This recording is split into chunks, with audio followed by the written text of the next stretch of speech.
Bonjour à tous et bienvenue sur le plateau du QCM. Vous connaissez la fièvre du samedi soir ?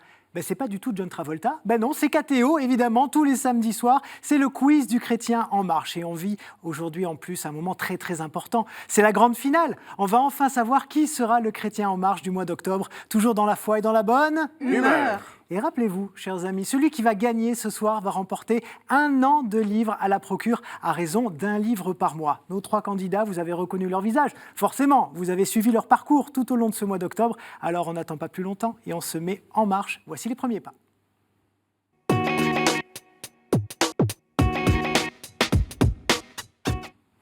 Je le disais, vos visages ne nous sont pas inconnus. Bonjour à tous. Bonjour. C'est un plaisir de vous retrouver.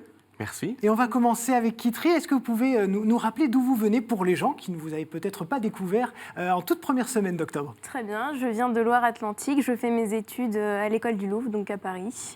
Et mes passions sont la peinture et la musique. Et alors, l'école du Louvre, c'est pour faire quel métier au final ? Moi, je voudrais m'orienter dans la restauration de tableaux, mais après, on a tous les métiers qui touchent au patrimoine. Bon, c'est parfait. Et vous avez donc quelques passions, vous l'avez dit ? Oui, peinture, musique. Et vous peignez vous-même ? Théâtre. Et je peins, oui. Et vous peignez quoi ? Ça ressemble à quoi vos tableaux ? Je peins, alors déjà, il y a plusieurs techniques. Moi, je peins à l'huile. Et pour le moment, j'apprends à faire des copies de tableaux. Donc, je copie des tableaux du XVIIe. Voilà. Parfait. Ça peut être des portraits de chanteurs, comme des gladiateurs. Voilà. C'est passionnant. Est-ce que vous êtes prête pour cette série de questions ? Oui. Et 2 minutes. Alors, c'est parti. Top chrono. Quel jour de la semaine le pape accueille-t-il les pèlerins venus à Rome pour l'audience générale ? Est-ce le mercredi ? Réponse A. Le dimanche ? Réponse B. Ou bien le mardi ? Réponse C. Réponse A. Oui, c'est effectivement le mercredi. Et d'ailleurs, cette audience générale est en direct sur KTO tous les mercredis matins.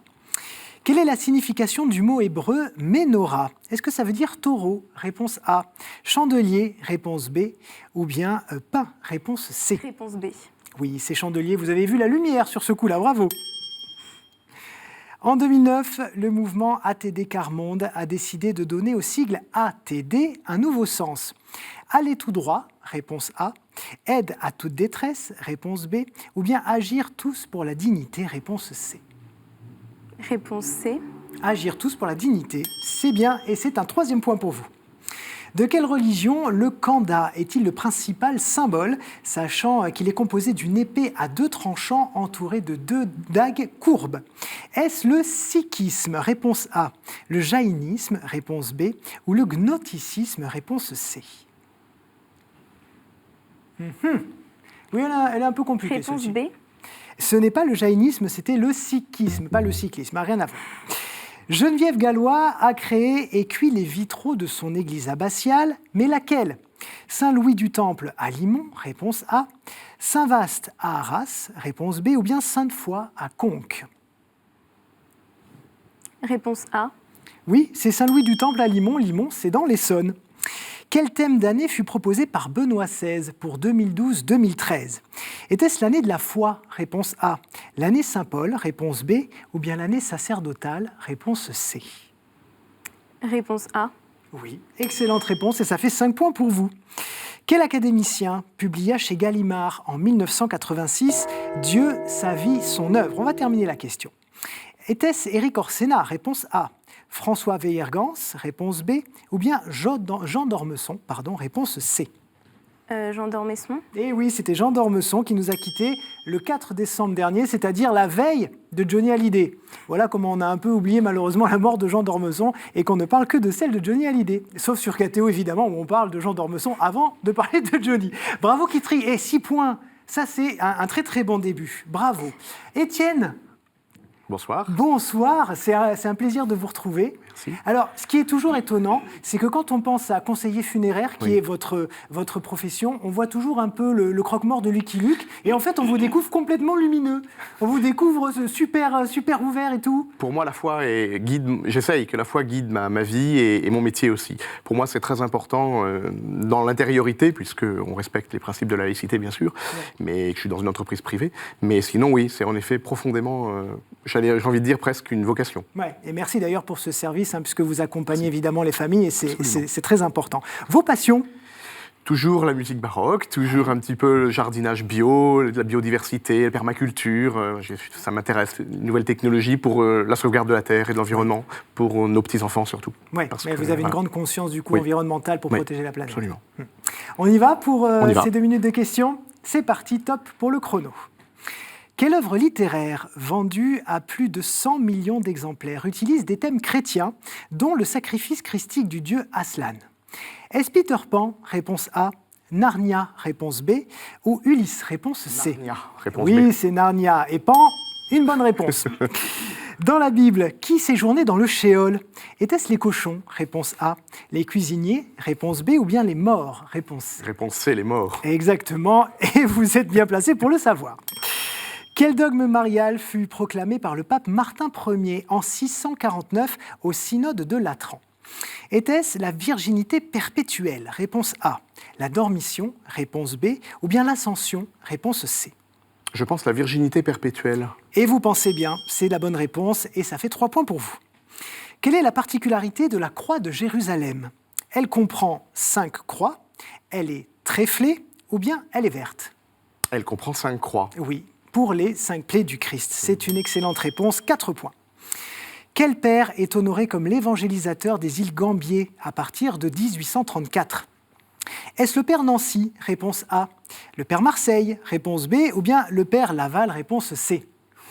Un peu au hasard, le père Laval. Eh ben, c'est le père Laval, il y avait aussi le père Siffleur, le père Collateur, mais on n'en parle jamais. Certains ermites de Saint-Augustin ont imité la réforme des Carmes en 1574. Qu'ont-ils fait? Ils ont porté un cilice, réponse A. Ils ont quitté leur couvent, réponse B. Ou ils se sont déchaussés, réponse C. Ils se sont déchaussés. C'est une excellente réponse. 6 points pour vous et c'est un sans faute pour l'instant. Qui reçut le prix Interallié 1947 avec Les Carnets du bon Dieu, dans lequel Dieu crée un homme qui passe du sérieux à l'enfance? Est-ce Pierre Daninos, réponse A, Alain Perfit, réponse B, ou bien Jean-François Revel, réponse C? Pierre Daninos. Eh oui, c'est une excellente réponse. Eh bien voilà, on va s'arrêter ici. Vous avez 7 points. Là, Annie, il va falloir y aller. Je pense, un minimum. Il n'y a même pas 8 questions, mais effectivement, il va falloir faire 8. Annie, bonsoir. Bonsoir. C'est un plaisir de vous accueillir. On vous a découverte la semaine dernière. Vous êtes toujours retraitée? Toujours. Et qu'est-ce que vous faites pour occuper votre temps alors? Je fais plein de choses. Racontez-nous. Je vais m'occuper de jeunes en 6e pour les préparer à la profession de foi. Je fais partie d'une communauté de Charles de Foucault, une fraternité exactement. Oui. Et puis j'aime beaucoup aussi le Scrabble. Oui. Donc j'ai des équipes de choses à Scrabble. faire. Voilà.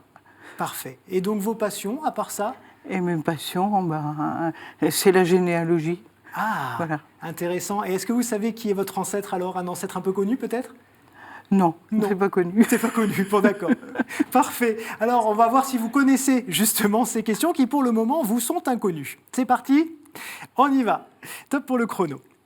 Qui sont les saints patrons des bébés? Réponse A, Anne et Siméon. Réponse B, Côme et Damien. Ou réponse C, les saints innocents? Les saints innocents. Effectivement, ce sont les saints innocents. Bravo. Qu'est-ce que la bulla qui donne son nom aux bulles pontificales? Est-ce que c'est une plume d'aigle? Réponse A. Une tiare dorée? Réponse B. Ou bien un sceau en plomb? Réponse C. Je dirais un sceau en plomb. Exactement, c'était pas le moment de buller et vous avez très bien fait. Bravo. Que représente le Faravahar, symbole du zoroastrisme, sur le fronton de tous ces temples? Un bœuf, réponse A. Un lotus, réponse B. Ou bien un ange gardien, réponse C. Je dirais un bœuf. Ce n'est pas un bœuf, c'était un ange gardien. Toujours 2 points pour vous. En 2016, dans le film de Kevin Reynolds, La résurrection du Christ, dont Athéo est d'ailleurs partenaire, qui enquête sur la disparition du corps de Jésus. Est-ce que c'est le centurion Clavius? Réponse A. Est-ce que c'est Hérode? Réponse B. Ou bien Judas Ben-Hur? Réponse C. La réponse A, le centurion. Oui, exactement, c'est le centurion Clavius qui est joué par Joseph Fiennes. Quelle fête mariale se déroule le 12 décembre? Est-ce que c'est Marie-Reine? Réponse A. Notre-Dame de Guadalupe? Réponse B. Ou bien le cœur immaculé de Marie? Je dirais le cœur immaculé de Marie. Ah ben non, vous l'avez loupé, c'était Guadalupe. Ah. C'est dommage, vous restez à 3 points. Le pape est évêque de Rome. Mais du coup, quelle est sa cathédrale? Est-ce que c'est Saint-Pierre? Réponse A. Est-ce que c'est Saint-Jean de Latran? Réponse B. Ou est-ce que c'est Sainte-Marie-Majeure? Réponse C. Saint-Jean de Latran. Saint-Jean de Latran, excellente réponse, et ça fait 4 points pour vous. À quelle date a eu lieu l'apparition de la Vierge à Akita, au Japon, une apparition qui est reconnue par l'Église? Est-ce que c'était en 1973? Réponse A. En 1833? Réponse B. Ou bien en 1603? Réponse C. 1833. Et non, c'était en 1973. On reste à 4 points, pas de regret. Étienne 7, Kitry 6, Annie 4. Ouh, on a une belle finale là. On a une très très belle finale, chers amis. On va se mettre tout de suite en chemin avec des thématiques pas piquées des hannetons.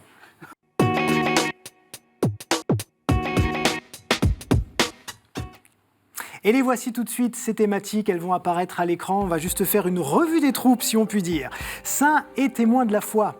Bible, l'Église et son histoire, liturgie, sacrement et prière, art, culture et foi, et questions providentielles. Alors Étienne, c'est vous qui avez remporté la manche précédente. 2 thèmes s'il vous plaît. Je vais choisir liturgie, sacrement et prière. Liturgie, sacrement et prière. Et puis Bible. Et Bible, parfait. S'il vous plaît, Kitry. Art, culture et foi. C'était le même choix d'ailleurs pour l'émission à laquelle vous aviez participé début octobre, me semble-t-il. Oui. Mais en même temps, venant du Louvre, vous avez bien raison. Alors on y va. Les scores reviennent à 0, on met la main sur le buzzer et on commence avec la liturgie, prière et sacrement. Je fus à Rome, le nom d'une petite palette dont on se servait autrefois pour frapper la main des écoliers lorsqu'ils avaient commis quelque faute. D'où l'expression qui m'emploie et qui signifie être exposé aux sévérités, aux procédés plus ou moins rudes d'une autorité. Je suis ainsi devenu le nom de 2 bâtons d'autorité. Celui entouré de velours rouge du cardinal Camerlingue lors de la vacance du siège et celui du pape. Et je suis également pour le pape l'équivalent d'une crosse pour un évêque. Je suis dans ce cas... Oui, Étienne? Le pastoral. Ce n'est pas le pastoral. Je suis donc pour le pape l'équivalent d'une crosse pour un évêque. Je suis dans ce cas souvent surmonté d'une croix. Je suis Annie ou Kitry, le nom d'une petite palette dont on se servait, et qui est maintenant une expression qui signifie être exposé aux sévérités. On dit être sous la... La badine. Non, pas être sous la badine, on dit être sous la... Kitry, c'est entre vous et moi maintenant. Étienne, là, il bout à côté de vous. Une expression, c'est la dernière chance. Allez, être sous la... C'était être sous la férule. La férule. Eh oui, être sous la férule, évidemment. Bon, c'est pas grave. On oublie ça et on passe à la question Bible. En nous désignant, la Bible ne sépare pas le sens matériel du sens spirituel. Les prophètes ont des mots très durs contre ceux qui nous maltraitent ou nous méprisent, et le Deutéronome prescrivait un certain nombre de mesures en notre faveur. Ceux de Yahvé sont humbles et justes envers les autres, et c'est à eux qu'est destinée la première béatitude, leur promettant... Oui, Étienne. Les pauvres ou Anawim. Oui, ce sont effectivement les pauvres. Bravo, 1 point pour vous, Étienne. Art, culture et foi, donc peut-être pour Kitry, mais aussi sûrement pour les autres. J'ai fait de brillantes études chez les jésuites de Louis le Grand. Des vers irrévérencieux m'ont obligé à rester en province, puis m'ont valu une incarcération à la Bastille. D'autres vers, plus courtisans... Cardinal oui, de Ré. Qui donc? Cardinal de Ré. Non, ce n'est pas le cardinal de Ré. D'autres vers, plus courtisans, m'ont fait entrer à l'Académie française. Je me suis opposé au cléricalisme, mais aussi aux religions révélées avec des arguments de qualités inégales. Je croyais cependant en un Dieu créateur et non révélé à la manière des déistes anglais. Un Dieu qu'il aurait fallu inventer s'il n'eût existé. J'ai voulu écraser l'infâme et laisser mon nom à un fauteuil et même à une chanson. Voltaire. Oui, c'est Voltaire. Bravo, c'est la faute à Voltaire et Les Rousseau. Misérables, évidemment. On en revient maintenant à liturgie, prière et sacrement. Nous sommes caractérisés par une psalmodie prolongée, entrecoupée de lectures longues et du chant de réponse destiné à l'intérioration des lectures. L'heure de notre célébration a beaucoup varié au cours de l'histoire, mais nous sommes destinés à sanctifier le temps de la nuit. Étienne. L'office des lectures. On l'accepte, alors on l'accepte. Hein. Il y a effectivement, ce sont en fait les matines et les vigiles que j'attendais, mais effectivement, nous l'acceptons. Bravo, vous avez donc 3 points. Et on continue avec une question Bible tout de suite. Kitri, Annie, vous réveillez quand vous voulez, si je puis dire. Hein. Allez, on y va. Ne laissez pas Étienne partir tout seul comme ça. Je suis une forme biblique de libération.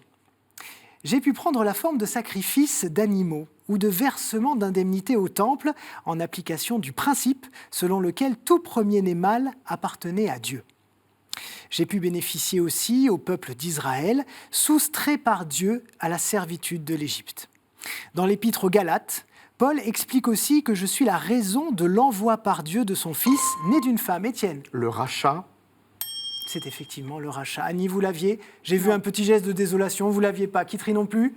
Étienne, bravo, vous faites la course seul en tête. On va du coup départager Kitri et Annie sur cette question. Celle qui répond passe en manche 2 et pourra accéder à la finale. Attention, art, culture et foi. De nombreux tableaux me représentent et portent alors mon nom. Ce nom, qui fait référence à un moment particulier de l'histoire du monde, est en effet devenu un nom commun. Dans le missel romain, il n'est employé qu'une fois par an. Il est en fait beaucoup plus fréquemment utilisé par les protestants. Tous n'ont pas de moi la même conception, de simple commémoration pour Zwingli à une consubstantiation chez les luthériens. Mon nom vient d'un mot latin qui définit le principal repas des Romains entre 3 et 4 heures de l'après-midi. Léonard de Vinci m'a peint à la détrempe, oui, Kitri. La Seine. C'est la Seine, bravo, excellente réponse. Eh bien Annie, voilà, et oui, c'était la Seine, et malheureusement, vous n'avez pas été assez rapide. Non. Bon, en tout cas, un grand merci Annie d'être venue avec nous. Vous avez passé un bon moment. Très bon moment. Et je crois même que vous voulez inciter vos amis du club à venir. Alors, je vous laisse la caméra, c'est à vous. Je voudrais inciter une amie de Charles de Foucault, qui s'appelle Marie-Agnès, à venir sur le plateau de KTO. C'est super sympa. Et en plus, on apprend beaucoup de choses. Et il y a une très bonne ambiance. Donc, surtout, il ne faut pas qu'elle hésite à venir. Et voilà. Eh bien, merci beaucoup, Annie. Vous quittez la scène sur une question sur la scène. On a été très, très heureux. Regardez le cadeau qui vous attend. Le livre Venise, l'art et la foi, le Nouveau Testament dans la basilique Saint-Marc, vous est offert par les éditions Place des Victoires.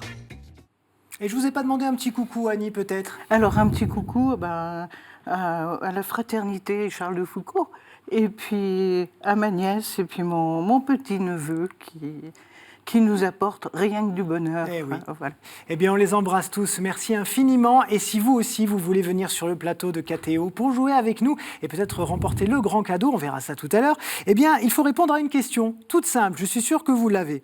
Qui est le fondateur de l'ordre des Jésuites? Facile, hein? Alors, si vous avez la bonne réponse, une seule adresse, qcm@ktotv.com. Vous nous laissez à l'intérieur vos coordonnées, ça c'est très important pour que nos équipes puissent vous rappeler. Puis la semaine dernière, rappelez-vous, je vous demandais quel prophète fut nourri par une veuve de Sarepta. Est-ce qu'on l'a en plateau ici? Oui, vous l'avez, Kitri? Élie. Eh oui, c'est le prophète Élie, bravo, et peut-être que chez vous, vous l'avez eu également. Bravo donc, et nos équipes vont bientôt vous joindre pour venir sur le plateau du QCM. Eh bien, c'est parti maintenant, chers amis. Le moment est important, c'est le sprint final.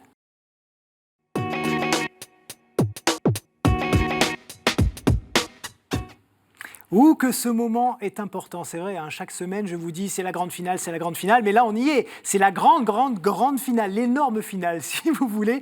Et regardez les thématiques qui attendent nos candidats, effectivement. Ne regardez pas, je vous vois, j'ai essayé de jeter un œil. On va tout de suite faire choisir la thématique du jour, donc à Étienne, puisque c'est lui qui a remporté la manche précédente. Comme la dernière fois, je fais une petite touillette et c'est à vous. Allez. Alors, sur quel thème allons-nous jouer? Nous allons nous jouer avec la bonne mère. Ah, la bonne mère, magnifique. Est-ce que vous êtes prêts? Les mains sur le buzzer et on y va. On voit sur beaucoup d'icônes un signe de virginité ou de lien avec la Trinité. Les 3 étoiles. Effectivement, je ne vais même pas jusqu'au bout des questions, mais c'est effectivement les 3 étoiles. Donc, on voit sur beaucoup d'icônes un signe de virginité ou de lien avec la Trinité, placé sur le front et les épaules de Marie, lequel les étoiles. 1-0, bravo. En Luc, qui dit « Je vous salue Marie, pleine de grâce » Étienne. L'ange Gabriel. Bingo, c'est bien l'ange Gabriel. 2-0. Allez, Kitri, ne vous laissez pas impressionner. T'es pas loin. J'avais Attention. essayé, mais- Quel disciple bien-aimé a pris chez lui Marie? Jean. C'est Jean. Bravo. 2-1, c'est serré. Quel nom latin porte le cantique de Marie prié aux vêpres? Magnificat. Le Magnificat. Parfait, 2 partout. Quelle pièce de vêtement est mise en valeur si l'on peint une Vierge de miséricorde? Quelle pièce de vêtement, Étienne? Le manteau. Le manteau, exact. Attention Kitri, si le 4e point vient chez Étienne, c'est le grand gagnant. Attention donc sur cette question. Comment orthodoxes et byzantins parlent-ils?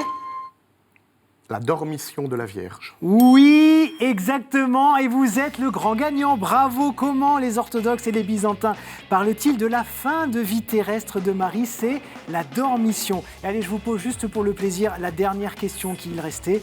Sous quel nom de fleur mystique les litanies de Lorette chantent-elles Marie?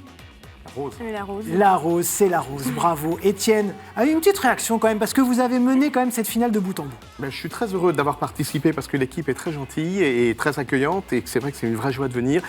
Et je sais que quand on est étudiant, on a besoin de beaucoup de moyens, donc j'aimerais offrir mon cadeau à Kitri. Ah, eh ben, alors ça c'est très très beau. Et d'ailleurs, on va le regarder tout de suite, le cadeau.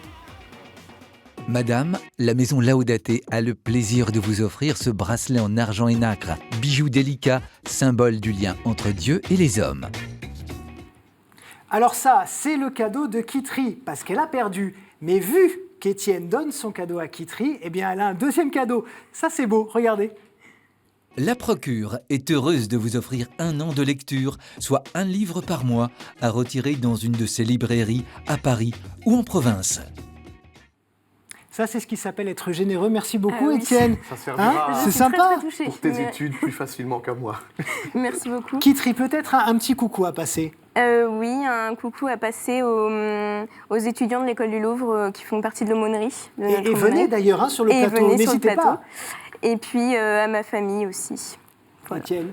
Mon épouse Ingrid, mes petites filles, Eden, Romy, Lola et Gabriella qui a 3 mois. Eh bien, merci beaucoup à tous les deux. Ça a été une très très belle finale, une très belle émission. Je dirais même un très joli mois d'octobre. Merci à vous surtout d'être aussi fidèles à cette émission. Si on l'a fait avec autant de bonheur, c'est grâce à vous. Alors merci encore et très bonne soirée. Bye.